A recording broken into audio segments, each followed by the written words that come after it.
Maintenant, les bonnes attitudes à avoir avec tes downlines. Quand tu as des downlines, en tant que upline, qu'est-ce que tu dois faire? Soutenir ta downline avec bienveillance. Quand tu as des downlines, tu dois être capable de les soutenir avec bienveillance. Deuxième chose que tu dois faire, encourager la duplication.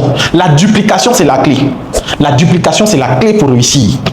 Comme je l'ai dit, dans le marketing des réseaux, quand tu recrutes quelqu'un, ce n'est pas pour qu'il devienne ton employé. D'ailleurs, tu n'es pas son patron. Tu dois le former. Tu dois le rendre compétent pour que ce dernier-là puisse être capable de recruter d'autres personnes, les former, vendre les produits, consommer les produits. C'est important. Quand je fais le marketing du réseau, je consomme, je vends les produits et je recommande les produits afin que d'autres personnes deviennent aussi consommateurs, vendeurs et deviennent aussi ambassadeurs. Je dois travailler sur ces trois piliers. Si tu ne le fais pas, ton réseau ne va pas se développer ou se consolider. Troisième élément, valoriser les succès. Qui sont ceux qui se démarquent? Qui sont ceux qui réussissent? Il faut les valoriser. Et c'est pour ça que vous allez voir que dans les compagnies de marketing des réseaux, où il y a les principes de grade, dès que quelqu'un atteint un nouveau grade, on va faire une affiche. Faites ce genre de pratique. Dès que quelqu'un valide, quelqu'un vient d'intégrer, vous faites une affiche, vous souhaitez bienvenue. Quand quelqu'un vient de valider un nouveau grade, vous faites une affiche, vous faites bienvenue. Lorsque quelqu'un vient de faire sa première présentation, vous devez organiser quelque chose. Donc c'est important de valoriser les succès. Ceux qui travaillent bien, mettez-les en valeur. Ça permet de stimuler les autres et ça permet à la personne de rester toujours constant. Mais quand tu fais des efforts et qu'on ne reconnaît pas, arrivé au moment qu'elle s'est dit, tu fais où?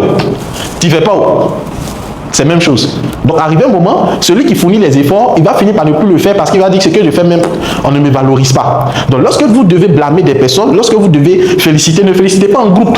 Citez les noms. Telle personne fait telle chose, c'est bien. Pas pour le mettre au-dessus, mais pour qu'il se sente valorisé, pour qu'il se sente apprécié. Et tu dis aux autres de faire comme lui, de s'inspirer de lui, tout en le faisant avec bienveillance.